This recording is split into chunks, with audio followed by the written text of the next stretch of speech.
അതൊരു easy journey അല്ലാന്ന് തന്നെ ഞാൻ പറയുള്ളൂ. ഇപ്പോഴും അതിൽ +2 ഇപ്പോൾ വീക്കിലി എക്സാം ഉണ്ടാവുമല്ലോ. അപ്പോൾ വീക്കിലി എക്സാം ഉണ്ടാകുമ്പോൾ അതിന് തന്നെ കൂടുതൽ ഇമ്പോർട്ടൻസ് കൊടുത്തിട്ട് അത് കഴിഞ്ഞാൽ അത് കഴിഞ്ഞില്ലെങ്കിലും റിവിഷന് ഇത്ര ടൈം വെക്കുക. ഞാനൊരു 3 മണിക്കൂറൊക്കെ കൊടുത്തിട്ടുണ്ട്. അപ്പോൾ ഞാൻ എക്സാം 2 വട്ടം എഴുതിയ ആളാണ്. അപ്പോൾ 2 വട്ടം എഴുതിയപ്പോഴും അപ്പം അതിൻ്റെ ടെൻഷനൊക്കെ 2 പ്രാവശ്യം അനുഭവിച്ചതാണ്. പിന്നെ അതിന് പുറമെ എഴുതിയപ്പോഴും ഉണ്ടായിരുന്നതാണ്. അതിൽ നമുക്ക് അറിയാത്ത ക്വസ്റ്റ്യൻ ഒന്നും വരില്ല. അത്യാവശ്യം നന്നായി പ്രിപ്പയർ ചെയ്ത ഒരാളാണെങ്കിൽ നമുക്ക് അറിയാത്തൊരു സംഭവം അതിൽ ഉണ്ടാവില്ല. പിന്നെ അത് +1 +2 എത്തിയപ്പോൾ എനിക്ക് സത്യം പറഞ്ഞ ഫസ്റ്റ് റിഗ്രറ്റ് ഒക്കെ ഉണ്ടായിരുന്നു. എനിക്ക് ഒന്നുകൂടി സീരിയസ് ആയി കണ്ട നല്ലതായിരുന്നു തോന്നിയിരുന്നു. ഞാൻ മനസ്സിലാക്കുന്ന ഒരു കംബാക്ക് നടത്തിയ പോലെയാണ്. ഇപ്പം അർജന്റീന ഉണ്ടല്ലോ ലാസ്റ്റ് ആ സമയത്ത് 3 വല്ലാതെ ഷയാൻ അർജന്റീന എന്ന് പറയുമ്പോൾ മുഖം ചുളിയുന്നുണ്ടോ. എനിവേ ഈജിപ്തിനെതിരെയുള്ള കളിയൊക്കെ ഉണ്ടല്ലോ, ആ ലാസ്റ്റ് മിനിറ്റിൽ ഗോൾ അടിച്ചിട്ട് 89ാമത്തെ മിനിറ്റിൽ റഫറി എന്നൊക്കെ പറയാൻ ശ്രമിക്കുന്നുണ്ട്. ഷയാനാണ് കൂടെ ഉള്ളത്. സ്കൂളിലെ ടോപ്പറാണ്. 650 മാർക്കാണ് ഷയാനുള്ളത്. എങ്ങനെയുണ്ട് ഷയാൻ? ഇപ്പം ഇവിടെ നമ്മുടെ LP കൂടി ഉണ്ട് അല്ലേ സ്കൂളിലെ വർക്കുകളിലൊക്കെ? എന്തൊക്കെയാണ് ഇപ്പോൾ ചെയ്യണത് ഇവിടെ? ചെറുതായിട്ട് ഇങ്ങനെ ക്വസ്റ്റ്യൻസ് ഒക്കെ ഒന്ന് സെലക്ട് ചെയ്ത് നല്ല ചെറിയ ക്വസ്റ്റ്യൻ സെലക്ട് ചെയ്യണേ?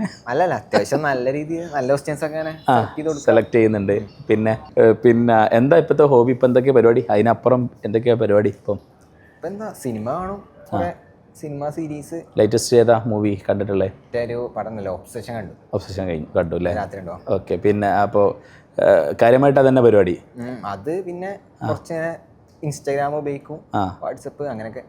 ഇനിയിപ്പം ഡോപ്പയിൽ മെൻറ്റർഷിപ്പൊക്കെ വേണ്ടിയല്ലേ? അവിടെ തന്നെ പഠിച്ചു, ഇൻ്റഗ്രേറ്റഡ് സ്കൂളിൽ പഠിച്ചു, മെൻറ്റർഷിപ്പിനൊക്കെ വരും. അതിൻ്റെ മുന്നേ ഒരു കാര്യം ചോദിക്കട്ടെ, എവിടെ ആയിരിക്കും ഇഷ്ടം? ഞാൻ ആ മാർക്കിനപ്പുറത്തേക്ക് എവിടെ പഠിക്കാനാണ് ഇഷ്ടം? അല്ലെങ്കിൽ ആ മാർക്കിനെ റേഞ്ചിൽ കിട്ടാൻ ചാൻസ് ഉള്ളതൊക്കെ നോക്കുകയാണെങ്കിൽ ഏത് മെഡിക്കൽ കോളേജിൽ പഠിക്കാനാണ് ഇഷ്ടം ഷാന്?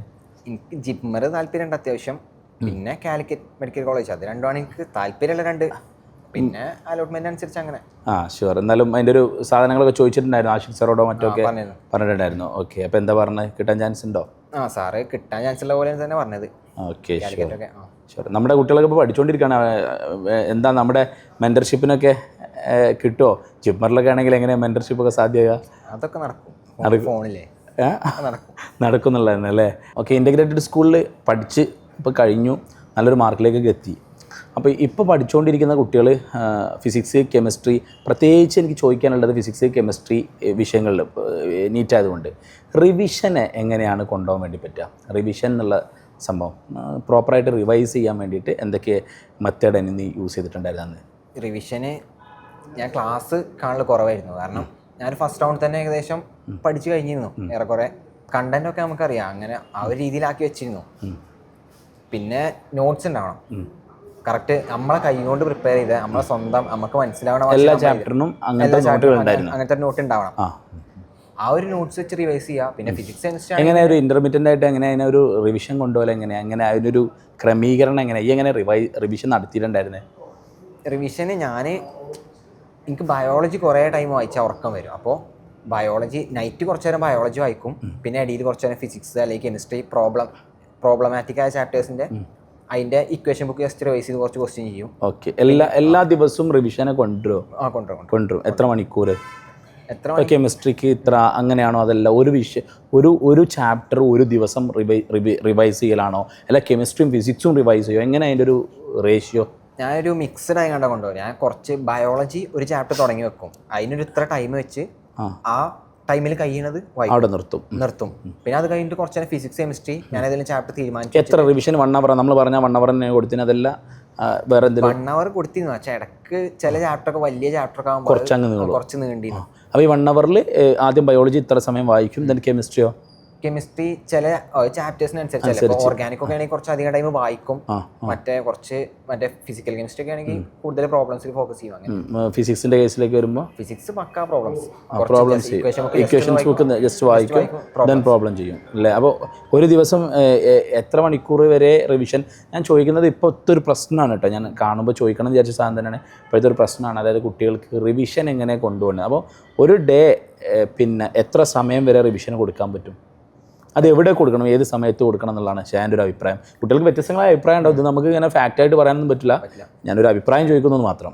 അത് റിവിഷന് ഇപ്പോൾ ഓരോ ടൈമിൽ ഇപ്പോൾ എല്ലാ ചാപ്റ്ററും പഠിച്ചു കഴിഞ്ഞ ഒരാളാണെങ്കിൽ പിന്നെ ഡെയിലി റിവിഷൻ തന്നെ, അല്ല വേറെ ഒന്നും ചെയ്യാനില്ല. അപ്പോൾ ഫുൾ ഡേ റിവിഷൻ അങ്ങനെയല്ല ഈ കുട്ടികൾ ഇപ്പോൾ നിൽക്കുന്നത്. +2 പഠിച്ചുകൊണ്ടിരിക്കുകയാണ്. അപ്പോൾ +1 ആണോ ആ സാധനമാണ് ഞാൻ ചോദിക്കുന്നത്? അത് ഞാൻ പറയാം, എനിക്ക് അതിൻ്റെ ഇടയിൽ നല്ലൊരു ബ്രേക്ക് വന്ന കാരണം എനിക്ക് കുറച്ച് ബാക്ക്ലോഗ് ഉണ്ടായിരുന്നു. ഈ +1 ചാപ്റ്റേഴ്സാണ് എനിക്ക് മെയിൻലി ബാക്ക്ലോഗ് ഉണ്ടായിരുന്നത്. അപ്പോൾ ഈ +2 ക്ലാസ് ഉണ്ടാകുമ്പോൾ അതെന്തായാലും പഠിക്കും. പക്ഷെ ഞാൻ സാധാരണ ആൾക്കാർ എടുക്കുന്ന കുറച്ചും കൂടി കൂടുതൽ ഈ ഒരു ടൈമിലൊക്കെ ഇപ്പോൾ വരെ നിൽക്കുന്ന അവസ്ഥയിൽ ഞാൻ കുറച്ചുകൂടി കൂടുതൽ ടൈം റിവിഷൻ വേണ്ടി എടുത്തിരുന്നു. കാരണം എനിക്കത് റിവിഷൻ മാത്രമല്ല, എനിക്കത് ബാക്ക്ലോഗ് തീർക്കാനുള്ളത് കൂടി ഉണ്ടായിരുന്നു. അപ്പൊ അതിനുള്ളൊരു ടൈമും കൂടി കണ്ടിട്ട് ഓരോരുത്തർക്ക് അത് പക്കാ പേഴ്സണലാണ്. ചില ആൾക്കാർക്ക് രാത്രി ആയിരിക്കും, ചില ആൾക്കാർക്ക് തുടങ്ങുമ്പോൾ തന്നെ ഒന്ന്. എന്നാലും ഒരു ആവറേജ് ഡേ. അപ്പം നിനക്ക് അങ്ങനെ ഒരു പ്രശ്നം വന്ന സമയത്ത് നീ കുറച്ചുകൂടെ അഗ്രസീവായിട്ട് ആ കാര്യങ്ങൾ ചെയ്തു. അല്ല എങ്കിൽ നമ്മൾ എങ്ങനെ ചെയ്യാം? അത്ര ഒരു അഗ്രഷൻ ഒന്നും വേണ്ടാത്ത ഒരു സമയമാണ്. നമ്മൾ ഓക്കെ ആയിട്ട് പോയിക്കൊണ്ടിരിക്കണം എന്ന് പറഞ്ഞാൽ ബാക്ക്ലോഗ് ഒക്കെ കഴിഞ്ഞു.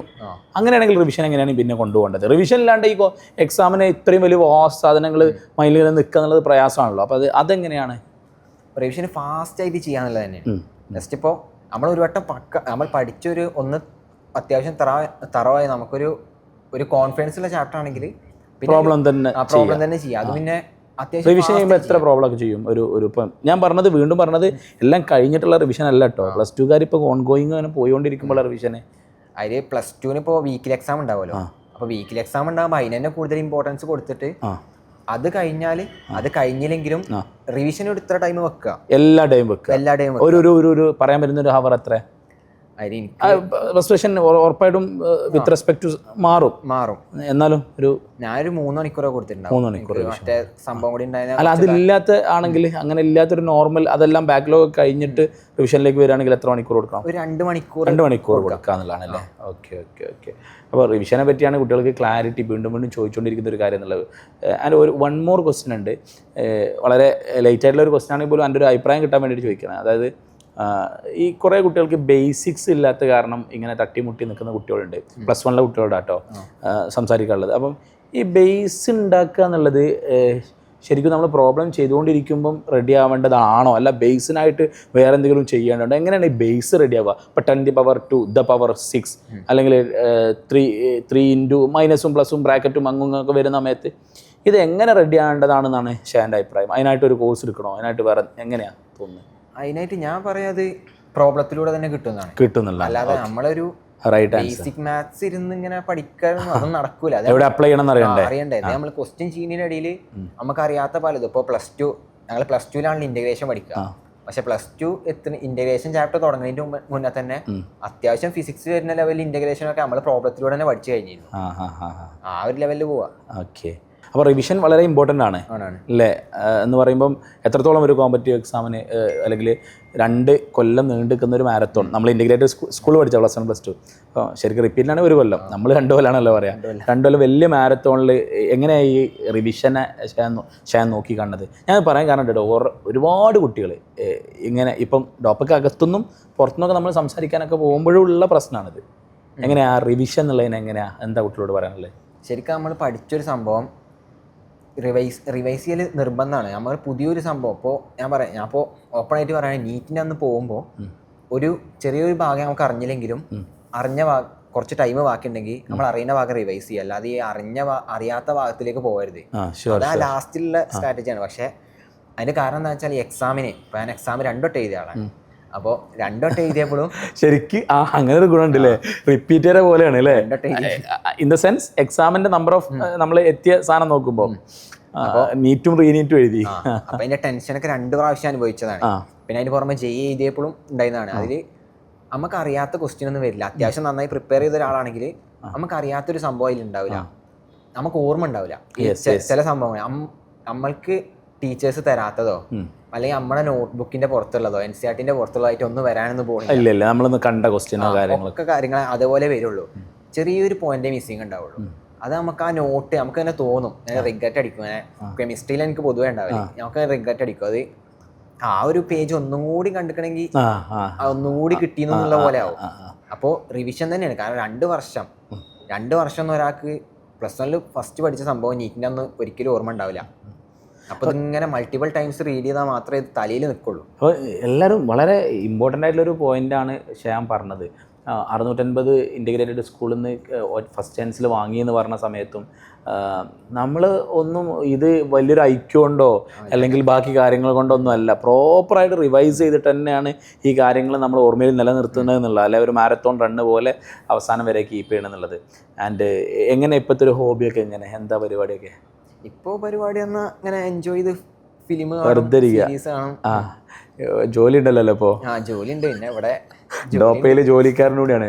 ജോലിയൊന്നുമല്ല, സഹായിക്കാൻ വേണ്ടി, സാറോടുള്ള സ്നേഹത്തിൽ സഹായിക്കാൻ വേണ്ടി വന്നാലേ, പൈസ ഒന്നും വേണ്ടല്ലോ. എങ്ങനെ ഇപ്പൊ എന്താ പരിപാടി? കൂടി കുട്ടികൾക്കൊരു ഇൻട്രസ്റ്റ് ആണല്ലോ, ഒന്ന് പറഞ്ഞു കൊടുക്കാം. എന്താ ഇപ്പൊ ഇവിടെ വന്നിട്ട് എന്താ ചെയ്യല്? ഇവിടെ ഡോപ്പിൽ വന്നിട്ട് ഇപ്പൊ ഹിഷാമിന്റെ അപ്പുറത്ത് ജയ് ക്ലിയർ ചെയ്തിട്ടുള്ള ഹിഷാം അവിടെ ഇരിക്കുന്നുണ്ട്. ഹിഷാം, ആദിന്, നമ്മുടെ എല്ലാവരും ഇല്ലല്ലേ, ഒരു 4-5 പേര്, 4-5 നീറ്റ് ക്രാക്ക് ചെയ്തിട്ടുള്ള 4-5 പേര്. ആൻഡ് ഹിഷാം, ജയ് ക്രാക്ക് ചെയ്തിട്ടുള്ള ആളാണ്. എന്താ നിങ്ങൾക്ക് അവിടെ പരിപാടി? സൊറ പറഞ്ഞിരിക്കലാണോ? ഞാൻ പിന്നെ ക്യാമറ ഒന്നും എല്ലാം ചെക്ക് ചെയ്യില്ല. അല്ല, സൊറ പറഞ്ഞിരിക്കുക, ഇടക്ക് സൊറ പറഞ്ഞിരിക്കുകയൊക്കെ ചെയ്യും. അത് സ്വാഭാവികമാണല്ലോ. പിന്നെ ഇത് ക്വസ്റ്റ്യൻസ്, നല്ല ക്വസ്റ്റ്യൻസ് നമ്മളെ ജൂനിയേഴ്സിന് കൊടുക്കാനുള്ളതല്ല. അപ്പോൾ നമ്മൾ ചെയ്തിട്ട് നമുക്ക് ടഫായി തോന്നിയ, അല്ലെങ്കിൽ ഒരു നമുക്ക് സ്ട്രൈക്കിംഗ് ആയി തോന്നിയ ക്വസ്റ്റ്യൻസ് ഒക്കെ ജസ്റ്റ് സേവ് ചെയ്ത് വെച്ചതും അല്ലാതെ ഇപ്പൊ നമ്മള് ക്വസ്റ്റ്യൻസ് ഉണ്ടാക്കുക കുട്ടികൾക്ക് വേണ്ടി, പുതിയ പുതിയ നല്ല നല്ല ക്വസ്റ്റ്യൻസ് സെലക്ട് ചെയ്ത് കൊടുക്കാനുള്ളതാണ് അല്ലേ? Okay, good. അപ്പം ഇതിങ്ങനെ പ്രാക്ടീസ് ചെയ്യുമ്പോൾ നമ്മളെ പ്രീവിയസ് നമ്മളിങ്ങനെ ചെയ്ത പണികളൊക്കെ ഓർമ്മ വരും അല്ലേ? ചില ക്വസ്റ്റ്യൻസ് ഒക്കെ കാണുമ്പോൾ പ്രത്യേകിച്ചും. ആൻഡ് ഞാൻ ചോദിക്കട്ടെ, അപ്പോൾ ഇനി എന്തായാലും ഡോപ്പയിലെ മെൻറ്റർ ആവും. ഇപ്പം സ്കൂളിൽ ഏറ്റവും നന്നായിട്ട് സ്കോർ വാങ്ങിയ ആളാണ്. അതിന് മുന്നൊരു കാര്യം, എവിടെ പഠിക്കാനാണ് ഇഷ്ടം, താല്പര്യം? അത് ഒരു ഇപ്പോൾ ഈ ഒരു മാർക്ക് വെച്ചിട്ട് നോക്കുമ്പോൾ ജിപ്മർ അല്ലെങ്കിൽ കാലിക്കറ്റ് മെഡിക്കൽ കോളേജാണ്. Good good good. അതാണ് ഇൻട്രസ്റ്റ്. മാർക്കിനനുസരിച്ച് അങ്ങോട്ട് കൂടെ നിൽക്കാം. ഓക്കെ, നിൽക്കാം. ഞാൻ ചോദിക്കാന്നുള്ള കാര്യം എന്താ വെച്ചാൽ, ഇനിയിപ്പോൾ എന്തായാലും മെൻറ്റർഷിപ്പിലേക്കൊക്കെ വരും. ആ സമയത്ത് എന്താ സ്കൂളിലേക്ക് എൻ്റർ ചെയ്യുമ്പോൾ എന്താ, സ്കൂളിലേക്ക് തന്നെയാണോ? അല്ല, സ്കൂളിലേക്ക് തന്നെയാണ്. എൻ്റെ സ്വാർത്ഥത സ്കൂളിലേക്ക് തന്നെ വരണം എന്നുള്ളത് തന്നെയാണ്. അപ്പോൾ ഉറപ്പായിട്ടും അവിടെ തന്നെ ഉണ്ടാവും. എനി ഹൗ സ്കൂളിലേക്കോ എന്താ മെൻറ്റർഷിപ്പിൻ്റെ, ഞാൻ 2 കാര്യമുണ്ട് അവിടെ.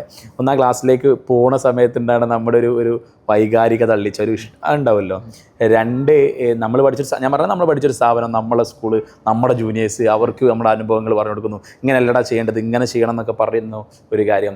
രണ്ടാമത് നമ്മൾ ഇപ്പോൾ പോണത് എന്തായിട്ടാണ്? ഡോക്ടർ ടു ബി ആയിട്ടാണ്. അപ്പം ആ 2 സാധനങ്ങളെ എങ്ങനെയാ കാണുന്നത്? സന്തോഷമുണ്ട്. കാരണം നമ്മളിങ്ങനെ ഓടി നടന്നിരുന്ന സ്ഥലമാണ്. സമയമില്ലാത്തതുകൊണ്ട് അങ്ങനെ ഞാൻ നടന്നിരുന്ന സ്ഥലമാണ്. അവിടെ ഇങ്ങനെ റിലാക്സ്ഡ് ആയി, പ്രത്യേകിച്ച് ഇതൊന്നും ഇല്ലാതെ, ഒരു ലക്ഷ്യബോധമൊന്നും ഇല്ലാതെ ഇങ്ങനെ നടക്കുമ്പോൾ ഒരു സുഖമല്ലേ. അപ്പോൾ മെൻറ്റർഷിപ്പ് ആസ്വദിക്കാനൊക്കെ പറ്റൂലേ? പിന്നെ നമ്മൾ എടുത്ത സ്ട്രഗിളും നമ്മളെ ചെയ്തിരുന്ന വർക്കൊക്കെ വേറെ ആളിങ്ങനെ ചെയ്യുമ്പോൾ അപ്പുറത്ത് ഇങ്ങനെ വെറുതെ ഇരുന്ന് കാണുമ്പോൾ അതിൻ്റെ സന്തോഷം ഉണ്ടാവും. ഓൾ ഇന്ത്യ റാങ്ക് എത്രയായിരുന്നു? 1401. ഓക്കെ. ആൻഡ് ഇപ്പം ഷാന് ഭയങ്കര സെലിബ്രിറ്റി കൂടിയാണ്. പരിപാടികളാണ്, കുറേ പ്രോഗ്രാമുകളും കുറേ അച്ചീവ്മെൻറ്റുകളും കാര്യങ്ങളൊക്കെ ഇട്ടുണ്ട്. എങ്ങനെയുണ്ട്, ഇപ്പം ആസ്വദിക്കുന്നുണ്ടോ? ഇവിടെയൊക്കെ പരിപാടിക്കൊക്കെ പോയി വരികയാണ്. ഇന്നലെ രാത്രി വിളിച്ചിരുന്നു അല്ലേ, പരിപാടി ഉണ്ടെന്നൊക്കെ പറഞ്ഞിട്ട്. എങ്ങനെ, എന്തൊക്കെ പരിപാടി തന്നെ ഈ അല്ല, എന്തൊക്കെ കിട്ടി ഇപ്പം ഫാമിലിയിൽ നിന്ന്? അങ്ങനെയൊക്കെ എന്തൊക്കെ ഒരു ഇപ്പം ഫോണൊക്കെ കിട്ടിയിട്ടുണ്ടല്ലേ ഇപ്പോൾ വാങ്ങിച്ചെന്ന? വേറെ എന്തൊക്കെ അംഗീകാരങ്ങൾ ഇനി ഞാൻ പിന്നെ റിസൾട്ട് വന്നിട്ട് പിന്നെ വീട്ടിൽ പോയില്ല. ഞാൻ ഇവിടെ ഫ്ലാറ്റിൽ ഇനി വീട്ടിൽ പോകണം. വീട്ടിലപ്പോൾ ഉമ്മയും ഇവിടെ അല്ലേ? ബാക്കിയുള്ളവരൊക്കെ? ബാക്കിയുള്ളവര്. അപ്പോൾ ഫാമിലിയിൽ പ്രോഗ്രാം ഒക്കെ കിട്ടിയോ? പ്രോഗ്രാം ഉണ്ട് ഇനി. എന്നാ, എങ്ങനെയാ? നാളെ അല്ലെങ്കിൽ മറ്റന്നാൾ. ഒന്ന് തിമിർത്ത് കൊണ്ടാടും അല്ലേ? നമ്മളെ മറ്റേ കസിൻസ് ഒക്കെ വരും. അവരൊക്കെ ഇവിടെ ഉണ്ടോ? നാട്ടിലുണ്ടോ? അല്ലെ, നാട്ടില് ഉള്ള 1-2 ആൾക്കാരുള്ളൂ, ബാക്കി അധികം പുറത്താണ്. അപ്പൊ ഒന്ന് ഉഷാറായിട്ട് പരിപാടി ഉണ്ടാവും. വേറെ എന്തൊക്കെയാ പരിപാടി? ഇന്നലെ ഇപ്പം എന്തേലും പരിപാടി? ഒന്ന് മോട്ടിവേഷൻ ആവട്ടെ. അല്ല, ഞാൻ ഫൗണ്ടേഷൻ ചെയ്തിരുന്നു. മറ്റേ അത്ര സീരിയസ് ആയിട്ട് അല്ലെങ്കിലും എനിക്ക് അതുകൊണ്ട് കുറെ ബെനിഫിറ്റ് ഒക്കെ ഉണ്ടായിരുന്നു. ഒരു മാത്തമാറ്റിക്കൽ സ്കില്ലൊക്കെ ഡെവലപ്പ് ചെയ്യാൻ. അപ്പോൾ അവിടുത്തെ മെന്റേഴ്സ് ഓലൊക്കെ നല്ല കെയറിങ് ആണ്. അവര് വന്നിരുന്നു ഇന്നലെ, ഇങ്ങനെ ഒന്ന് കൺഗ്രാജുലേറ്റ് അപ്രീഷിയേറ്റ് ചെയ്യാനും ചെറിയ രീതിയിൽ ഗിഫ്റ്റ് ഒക്കെ തരാനൊക്കെ നല്ല വന്നിരുന്നു. പ്രോഗ്രാം മറ്റേ എന്റെ ജൂനിയേഴ്സ് തന്നെ ആയി വരുമല്ലോ പറയുമ്പോ, അപ്പൊ ഓൽക്ക് ചെറിയൊരു ഓറിയന്റേഷൻ പോലെ അവിടെ സംസാരിക്കാനൊക്കെ വേണ്ടി പോയിട്ടുണ്ടായിരുന്നു. എന്താ കുട്ടികളോടൊക്കെ പറഞ്ഞു കൊടുത്ത്? എന്തൊക്കെയാ പറഞ്ഞു കൊടുത്തു? എന്താ ഇതന്നെ, ഇതൊരു ഈസി ജേണി അല്ലാന്ന് തന്നെ ഞാൻ പറയുള്ളൂ. അന്ന് പഠിക്കുന്ന സമയത്തൊക്കെ എത്രത്തോളം അതിലേക്ക് എഫേർട്ട് ഇട്ടിട്ടുണ്ടായിരുന്നു? അല്ലെങ്കിൽ എത്രത്തോളം അതിൽ നമ്മൾ ഭയങ്കര ഉള്ളറിഞ്ഞ് ചെയ്താണോ, അല്ല ഒരു ഗോ വിത്ത് ഫ്ലോ ആയിരുന്നോ അന്ന് ചെയ്യുന്ന സമയത്തൊക്കെ? അത് ഞാൻ അത്യാവശ്യം ഉള്ളറിഞ്ഞ് ചെയ്തു. പക്ഷെ ലാസ്റ്റ് ടൈം ആകുമ്പോൾ പിന്നെ നമുക്ക് അതിന്റെ ആവശ്യമില്ല. കാരണം നമ്മൾ ആ ഒരു ലെവൽ എത്തിക്കഴിഞ്ഞാൽ പിന്നെ അങ്ങനെ പോകും, പിന്നെ നമ്മളറിയാതെ അങ്ങനെ പോകും. അവിടുന്ന് ഇങ്ങോട്ട് മാറി എൻട്രൻസിലേക്ക് വന്ന സമയത്ത് എന്തൊക്കെയാ സംഭവിച്ചത്? ഐ മീൻ, ഫൗണ്ടേഷനിൽ ചെയ്തു, ഇങ്ങോട്ട് വന്നപ്പം നല്ല ഉപകാരങ്ങൾ ഉണ്ടായോ? എങ്ങനെയാ പ്രോസസ്സിനെ? എന്താ ആ ഒരു ഷിഫ്റ്റ്? ഇപ്പം എല്ലാവരും നമ്മളാരും ഇപ്പം മുന്നിലിരിക്കുന്ന ഇഷാമോ ബാക്കി ആരും ഈ ഫൗണ്ടേഷൻ ഒന്നും എടുത്തവരല്ല. അപ്പം എന്തെങ്കിലും മാറ്റങ്ങൾ ഉണ്ടായിരുന്നോ എന്നുള്ളതാണ് ചോദിക്കുന്നത്. ഞാൻ ഫൗണ്ടേഷൻ എടുത്തു എന്ന് പറയുമ്പോഴും ഞാൻ അത്ര സീരിയസ് ആയി കണ്ടിട്ടുണ്ടായില്ല.